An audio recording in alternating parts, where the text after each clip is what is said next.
Guys! Welcome back again to my YouTube channel. So, papunta kami ngayon ng Winnipeg para ihatid si Ate Mary. Yes, ayun ang kanyang mga maleta. Sana all pauwi ng Pinas. Magbe-vacation. Ano yan? Susi?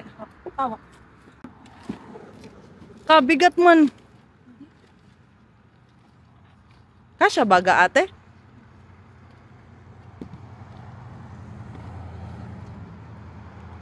Ito pa ba? Hindi kasya nga yung ano kayo. Kakasya ba? Yun yung isang maleta nasaan?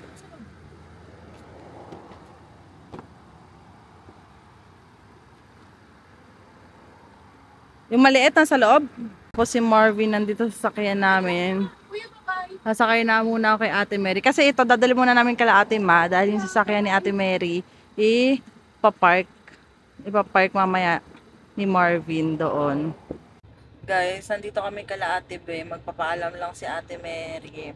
Kasi nga, balik na ni Ate Mary next year na. So, almost 1.5 siya sa Pilipinas. Magbabakasyon. Yan. So, ito yung gagamitin sa sasakyan ni Ate Mary. Papuntang Winnipeg. Tapos, pagbalik, idediretso na to namin sa garahe nila Ate Ma, ipapark doon. Kasi, yung insurance ni Ate, parang starting tomorrow, naka-ano lang siya, naka-storage lang siya. So, mas mura yung bayad doon, parang nasa 100 plus lang. Kaya buti na lang na sabi ni Ate Mary doon sa insurance na pauwi siya ng Pilipinas. So, nag-offer nga sila kasi nga hindi nga magagamit. So, para hindi magbayad si Ate Mary ng nasa 200 plus to 60 to 80 ata na insurance. Ano, okay na? Parang patugtog na ito. I-ano? Connected ba yan? Hindi, papatugtog ka ba? Para daw makapag-chill. Walang tugtog sa akin.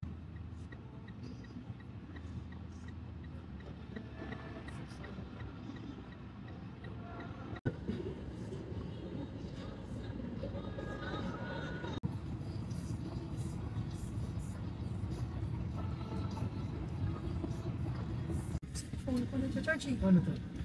Pipindutin mo ito. Ha? Tatap na ako. Hi guys! So, alas 5 pa lang. Ang dilim-dilim na. Nandito na kami sa airport. So, nagkaligaw-ligaw pa kanina kung saan kami papasok siya kung paano gamitin yung tap-tap din. Papasok. So, dapat doon kami sa loob. Akala ko kung mabigla ka. Malamig. Lamig. Lumamig bigla. Saan kaya tayo? Naiihi na pati ako. Dapat doon kami. Kaso hindi namin alam paano papunta doon eh. Teka, yung phone ko nandito pala. Ayan. So hatid namin si Ate Mary sa loob. Alis ko muna dyan. Bubuksan mo? Nailabas na yung mga gamit mo? Ay, ito na. Ang tita nyo, balikbayan. Ikaw na yung titang nagbabalik-bayan, te. Ikaw na yung titang nagbabalik-bayan. Good. Be, magano ka? Malamig eh. Hindi na tayong dalang. Yung score. Nalaglag yung scar. Lamig. Naka-ready lang yung asin. Ayan o.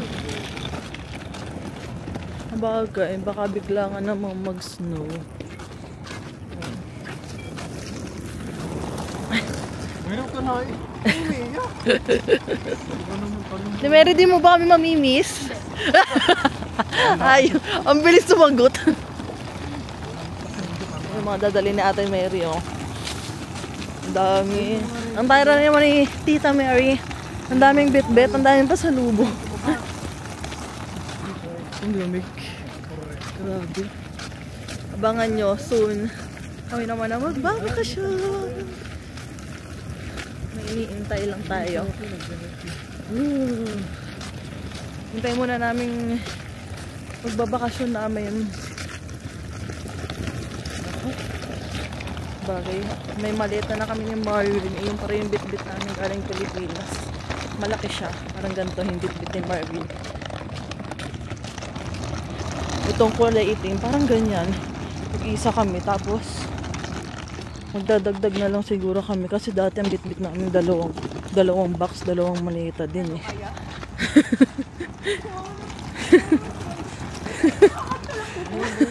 Magaan ba yan? Oo! Akin na.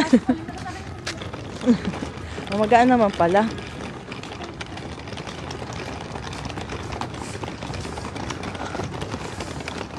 Uy, tanda mo yung pwesto natin mamaya, ha? May malapit na Jollibee daw dito, sabi ni Ate Mary.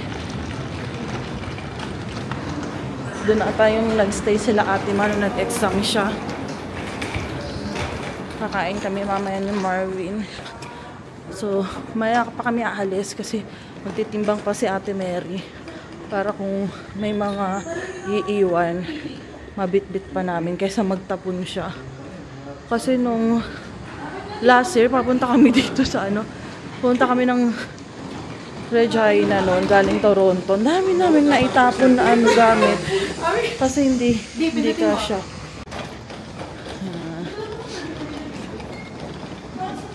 Kung may mga iiwan, te, anong iiwan mo? Chocolate.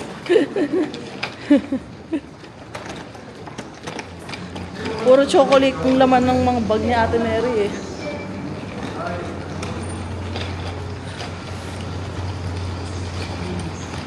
First time namin makapunta dito sa Winnipeg.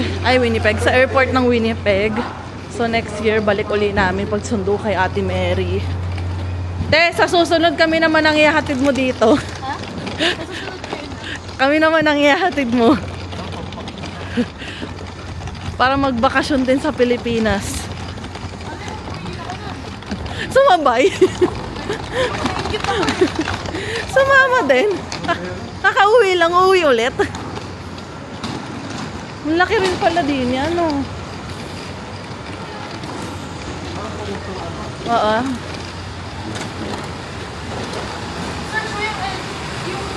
Pwede ka nang mag-check-in, te, kahit bukas ka pa, alas 6 ng umaga. Ayan pala timbangan. Oh, magtimbang ka na, te. Tingnan natin. Hindi gumagana? Take away any weight from platform 4 scale. This then. Ba't ayaw? Please switch one. Ayaw kumakain talaga dito ng no? Kanina pa kami nagpepipindot ng kung ano-ano mga parang hindi gumagana yung mga pinipindot namin. Ayan. Hindi nga nakasaksak na maayos? Oh, ano. Ay, toroy, sakto, 23. One down. Ang galing. Naiyak ako. Galing mo dun, nasaktong-sakto yung 23 ah. Walang point eh. Puta. Uy, ano, pasok ba yan? Pasok pa yun. 23.4. Sure ka? Pasok pa yan? Buksan ko? Hindi, pasok yan. 23.4. Is ko na lang yung Pag pinagtanggal ka, tanggal. lipat mo na naman din eh. Ako. Feeling ko. Ba't kailangan din ba yan? Di ba ano yan? 10. Pwede ba yun 10? Kala ko dapat 7 lang. Pipicturean daw ni Marvin yung mga pwedeng bit-bitin. Ayan. Saan mo din lagay yung power bank ko? Oh, Diyos ko, Day. Mag-charge ka na lang dyan. May mga saksakan naman dyan. So, pinicturean ni Marvin para if ever na kami nga ay uuwi, magbabakasyon, bibili kami ng ganiritin. Gantong maleta. Maliit lang. Yung ihika mo na. Ayan. Oo nga, ihina ako eh. Saan ba? Pupunta muna ako ng washroom, guys. Yung ihina ang buntit. Kanina bago kami umalis sa bahay, grabe yung ihi ko. Parang nakailang ihi ako. Parang siguro 10. Sunod-sunod talaga. Parang every 5 minutes, wala pang 5 minutes, washroom na naman ako. Ayan. Ganyan lang yung suot natin, no? Kaya lamig na lamig. Magche-check-in na si ate? Check-in na si ate. Alin? Okay na. Sama na ako, tsari. Iwan na kita, be. Sama na ako. Check-in na si Ate Mers.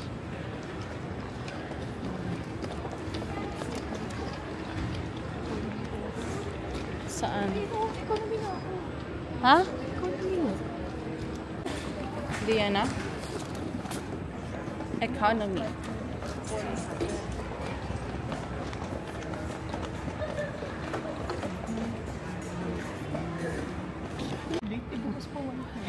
Ayan. Bale, hindi pa pwede mag-check-in si Ate Mary kasi bukas pa nga. So, boarding pass lang muna yung binigay sa kanya. Dito na lang muna siya hanggang bukas. You're late? Bukas ba? You're late? Bukas. You're running late. Room lang muna si Ate Mary, guys. So, may nakita kami dito mga Pilipino kanina, ang dami. Tapos, ang dami nilang gamit na bitbit. Uuwi din siguro ng Pilipinas. Maganda kasi, may nabasa kasi ako, ano daw, sa group ata yun, ano daw yung buwan na magandang magbakasyon sa Pilipinas. Kasi, yung mga comment nila, November to April, yung mga ganun. Tapos, sabi nila, karamihan sa mga nasa abroad, Pasko talaga. Kasi syempre iba daw talaga Pasko sa Pilipinas. So sana soon, Pasko din. Balak din namin makapagpasko na din sa Pilipinas. Kasi ilang taon tayo? 3 years na 3 years na kami dito guys sa Pasko. Umalis kami sa Pilipinas December 24. Tapos dumating kami dito sa Canada December 25. Si Ate Mary, halos kasabayan namin din. 2022 din ata siya or 2023 siya dumating dito. Mas ang alam ko magti 3 years na rin siya dito. Ayan. So, buti pa si Ate Mers, makapagbakasyon na kami din soon. Bilis lang naman yung araw. So, pagbalik nga ni Ate Mary, ang bilis lang kasi dati pinag-uusapan lang natin yung pagbabakasyon ni Ate Mary, tapos ngayon, uuwi na! Ayan, iintay namin si Ate Mary makauwi bago kami mag-gender reveal. Ayan, syempre kasama dapat si Ate Mary. Ayan. Kaya sabi ko sa kanya, ano siya uuwi. Basta, pag-uwi niya, sabi namin, wait na lang namin ikaw ate para nandito kapag nag-gender reveal kami ni Marvin. Sobrang dilim na, grabe. Iba na talaga ngayon, ano na talaga, winter na kasi ang bilis na talagang magdilim. So, dadaan kami ng Jollibee ni Marvin para kumain nga. Tapos mag-take out na rin kami ng pagkain. Gutom na may. Nagugutom na ako. Tapos di ko na kaya magluto pag uwi kasi syempre pagod. So, mag-take out para yun na rin yung baon namin bukas. Magpasok sa trabaho. Ingat kayo. Boyte. See you next year, buntis. See you. Hintayin ka namin bago mag-gender reveal. Oo. Gano'n ka-importante. Hintayin pa talaga kami. Bye, te. Ingat. Alis na kami ni Marvin. Sabi na Ate Mary, para hindi na daw kami masyadong gabihin. Alis na daw kami. Okay na daw siya doon. Okay. Nakapagbayad na si Marvin ng parking $6 kasi $3 per 30 minutes, no? Naka 1 hour din tayo din, no? Hindi, sobra. Sobra? 30 minutes. Okay. Pinakababa ata tayo eh. Ayaw gumanap. P1? P1 nga. Araya ba na ito eh? Ha? Araya ba? Saan tayo galing kanina? Ay, sabi. Tapos ayun nga, nagbabayad na si Marvin. So may kalapit kami. Ayaw gumana ng card nila. Tapos si Marvin nag-tap. Debit yung gamit mo nung una, no? Visa. Visa. Ayaw gumana. Tapos, decline. Paano yan? Tapos na-try ni Marvin yung Mastercard ng Costco. Gumana siya. So ayun, buti na lang. Hindi kami natagalan. Doon may Mastercard si Marvin. Ang Costco, wala kayo. Hindi ko yun, di ba? Ha? Hindi ko yun. Ayaw gumana. P1 pala talaga, be. Walang DH. Hindi, siguro sa ano yun. Sa mga... Underground na ata masyado yun. Ano yun, susi. Oo, baka. Yung mga empleyado lang makakababa doon. Decline sa visa, no? Oo, ayaw So, nila. debit siguro pwede. Baka. Minsan 'di ba, Mastercard lang siya ka debit lang. Minsan di tinatanggap yung Visa. Hindi namin alam kanina kung saan ang pasokan papunta din eh. Ayan. Okay po. Nakakalit daw, sabi ni Marvin. Pati din si Ate Mary Lito din kanina ang pagpasok. Pati pag ano pagkuha ng ticket eh. Mura kasi dito, eh. Ah, mas mura pag sa labas? Ah, baka. Siguro ngayon kanina yung papasok dito yung pataas kasi sa pababa tayo eh. Tsaka sa Next time. 5:44 na guys. Ay, taray, buti mayroon nga palang ganyan si Ate Mary. Ah, dumikit sa'yo. Yung sa'yo ba may bilog sa likod? May pang magnet? Oo nga, no? Oo nga. So, pwede pala yung cellphone mo doon. Bumili din ako ng ganyan eh. Kasi naka-sale. Giant Tiger. Kaya Ate Mary ko lang nalaman. So, punta na kami ng Jollibee. Kakain, gutom na talaga ako. Maganda to dito yun. Sa pag dyan, yung cellphone. Oh. Abagay, mas kita mo dyan eh. Dito rin yung pinuntahan natin Jollibee dati, no? Malapit na wala tayo sa airport nun. Hindi ko lang tanda kung bakit kami napadpad dito. Hindi ba ito yung sa Seafood City? Hindi. Malayo tayo, di ba? Hindi namin alam. Hindi pa namin ano dito sa Winnipeg. Ayan. Gutom na ako. Giant Tiger. Goro. Ayan. Let's go. Guys, katatapos lang namin umorder. In-order ni Marvin 6 pieces ng chicken with 2 sides ng kanin. Tapos yung burger kasi talagang gusto ko na makatikim ng yum burger. Hindi kasi ako talaga bumibili ng yum burger dito. Siyempre medyo pricey nga din yung yum burger. $5.99. Namimiss ko na yung lasa ng yum burger. Pag dati kasi sa Pilipinas, lagi din akong bumibili ng yum burger. Sarap kasi. Hindi ko maalala kung nakabili na ba ako dito or isang beses sa Toronto. Tapos, pineapple juice. Ayan. Wait na lang namin. So, yung ibang tirang chicken, pang ulam na namin ni Marvin bukas dahil hindi na nga ako makakapagluto. Wala na rin tayong pagkain, no? Ulam sa bahay. Kasi kanina, yung sinigang, inubos na namin. So, 3 days ba natin yung ulam? 3 araw na namin ulam yung sinigang na pampano. Niluto namin nung nakaraan. Pero ang sarap pa rin niya kahit 3 days na siya. Kaya, enjoy pa rin akong kainin. So, hintayin na lang natin kasi gutom na talaga ako. Ito na yung order namin guys. So, lagi sa aming rice ni Marvin. Ay, may pa-plate sila. Ayan, chicken. Tanggalin ba natin to? Isod na lang muna natin. Ibabalot na daw ni Marvin to. Kasi humingi kami ng paper bag. Ayan. Ayan na, kakain na tayo.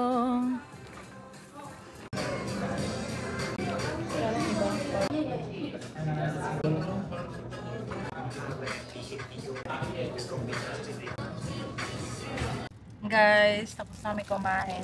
So, uuwi na tayo. Ayan. Meron pa akong yum burger. May isang kagat pa lang siya. Ha? Sa-search lang si Marvin. Pauwi sa amin. Saka yung pala ito ni Ate Mary. Let's go. Let's go! Guys, nandito na kami sa bahay. Ayan. Magre-refill na tayo ng mga kailangang i-refill. Tubig. Paubusan namin yung tubig namin. Bukas pala kailangan na namin mag-refill. So, yung kay Ate Mary din kasi halos parehas na pantayo. Ayan o. Bali, ganyan na nakaunti yung tubig namin to kay Ate Mary. So, gamitin na muna namin to para parehas namin ma-refill. Tapos pag-uwi ni Ate Mary. Ha? Ano? Oo, papaalam muna ako kay Ate Mary. Sabihin ko, lagyan na muna namin ng tubig para hindi kami refill. Every week tayo, no, sa... Oo, parang sa isang linggo, nakakadalawang refill na kami. Ha? Wala tayong kanin? Wala ko may rice kami. Tapos meron kaming lettuce dito. Galing sa landlord namin. May nagbigay daw kay Ate. Tapos binigyan na rin kami. Ayan. Tapos mayroon ditong Bake Mac. Tapos pizza. Kasi nga na-Christmas party kahapon. Pinadala sa amin yung pizza. Tapos mayroon si Ate ditong Bake Mac. Bake Mac na ba yun? Ay, oh. Ang sarap to. Kasi kanina, nung kinakain ni ate, kakakain ko lang din ata. Kaya sabi ko, next time na lang. Ay, hindi kami nakapagtaho ni Marvin. Kaya kami bumili nito para makapagtaho. Kasi meron pa kami din sago. Dami pa ng sago namin dyan. So, magsasayang muna si Marvin para sa baon namin bukas. Tapos, breakfast bukas. So, mag-scramble egg na lang si Marvin. Ihalo niya sa rice. Parang chow pan ba ganun. Kakain lang ako bukas konti lang. Medyo sumakit yung puson ko kanina. Parang may naipit. Pag akyat ko. Pero okay lang, mabilis lang naman siya. Napatigil lang ako. So, gasan ko muna to. Ano to? Spam pa? May spam pa rin. Kala ko ubos na itong spam na to.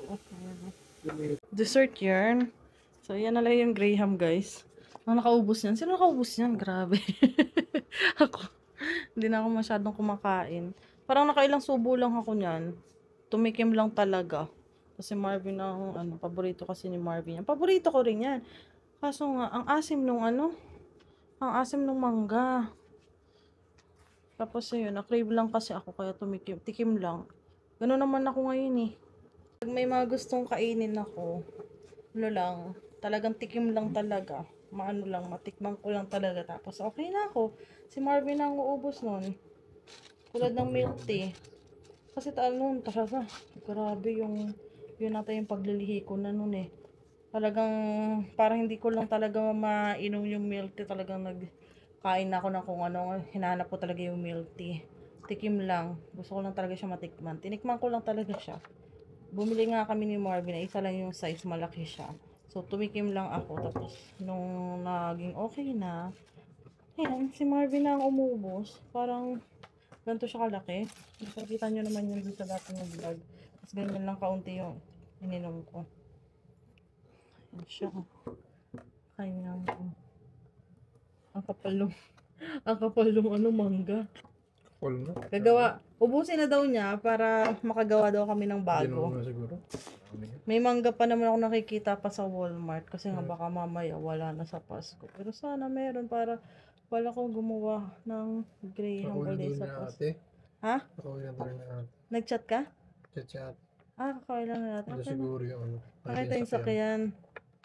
Okay lang yan. Bukas na lang. Sabi mo? Ayan na guys, ang pagbanlaw na tayo. Refresh na rin. So, magpapaalam na ako sa inyo. Nakapag-message na rin ako kanina kay Ate Mary. Hinaantok nga daw siya. Kasi bukas pa kasi 6 AM pa yung kanyang flight papuntang Korea. So, mag-i-stay pa siya sa Korea ng mga ilang araw. Ang saya nun. Kasi mayroon din kaming kakilala na ganun din yung nakwento niya. Kapag uuwi nga daw sila sa Pinas, din sila, layover din sila sa mga bansa na malapit sa Pilipinas para makapagpasyal daw sila mga halimbawa 3 days, ganyan, di ba? Kasi nandun ka na rin naman eh. So, labas na. Kasi nung nasa Hong Kong tayo, di ba, be? Guys, 21 hours kami doon, layover. Napakatagal. Doon kami nagpasko ni Marvin. Doon kami natulog lang kami doon sa mga sa mga upuan. Doon kung nakita niyo yung vlog namin noon. Grabe. Nung time na yun, kabado pa kami lumabas ni Marvin kasi alam naman namin na pwedeng lumabas kasi natatakot din kami. Baka mamaya hindi kami papasukin pabalik. Tapos, ang dami naming bit-bit kasi nga, bit-bit namin yung, bit-bit ba natin yung mga box nun? Hindi, no, mga maleta lang. Yung dalawang maleta namin malaki, yun yung bit-bit namin ni Marvin. So, nagstay na lang din kami dun sa airport na lang. Kasi saka wala rin kaming budget pag lalabas din kami dun. Oo, wala kaming budget para dun sa mga staycation. So, pag kami na kapag bakasyon nga sa Pilipinas, yun ang gagawin namin. Ang gusto ko rin mag-Korea kasi nga sabi ni Ate Mary, dito kailangan ng visa doon dahil nga galing ka dito sa Canada. So, si Ate Eliza din ang pumunta rin siya, galing Pilipinas siya. Galing siya dito sa Canada. Tapos pag uwi niya ng Pilipinas, bago bumalik dito ng Canada, layover niya sa Korea. Nakalabas din siya doon. Namasyal-masyal siya, parang may ilang oras ata siyang naka-layover doon. Kaya, ayun, kalabas naman siya. Pwede pala yun. Pero depende kung saan bansa kami ni Marvin mapadpad, makapasyal. Kahit mag-staycation kami doon ng mga 2 days, gala kami ng buong araw, no? 'Di ba? Ganun. Para sulit naman yung bakasyon. Tapos nga may napanood din akong vlogger na galing dito sa Canada. Nag-stop muna sila ng Japan bago sila umuwi ng Pilipinas, ganyan. So, ayan. Enjoy naman for sure ang bakasyon natin, Mary, kasi mahaba-haba din yun. Saya. Ay, sa Pilipinas pa lang magpapasko si Ate Mary, no? Magsasend daw siya ng mga pagkain sa akin, iinggitin niya daw ako. Yung mga pagkain nakakamiss, grabe. Soon, kakain din natin yan, tapos makapagpasko at bagong taon din. Kasi ngayong birthday ko, January 6. So, gusto ko rin sana doon sa Pilipinas magbe-birthday, ganyan. 'Di ba? Kasi magkakalapit na Pasko, bagong taon, tapos January 6 birthday ko. So, yung handa ng bagong taon, handa ko rin sa birthday ko, ganyan. One time, ganun nangyari, pero cake yun, yung cake, umagbot pa hanggang birthday ko. Yung, yung chocolate roll ba yun, ng Goldilocks ba yun, o Red Ribbon, basta yung paborito ko yun dati. Iyon yung cake namin nila mama nung bagong taon. Tapos umabot siya nung birthday ko. So, ginawa na lang din namin cake. Kasi wala namang bilihan ng cake sa lugar namin that time. Nung high school ako. Lucena pa, magbabiyahe pa ng 1 oras. So, may natira pang kalahati. So, yung kalahati, lagyan lang kandila. Tapos, nag-blow lang ako. Nag-wish lang ako kung ano yung gusto ko. Diba? Ang birthday wish mo. Dati, hindi ko na alam eh. Batang-bata ko. First year high school pala ako nung time na yun. Umabot yung cake. Sa bagay, hindi naman nasisira agad-agad ang cake, diba? Pag nakarep. Kaya yun, umabot naman sa January 1. Tapos January 6. Nakain pa naman namin ng mga kaibigan ko. So, konti lang naman kami nun. Kasi that time, nangungupahan pa lang kami nun. Maliit na bahay na pahaba. Ganun. So, yun. Ganito na lang, guys. Don't forget to like and subscribe sa YouTube channel ko. Bye!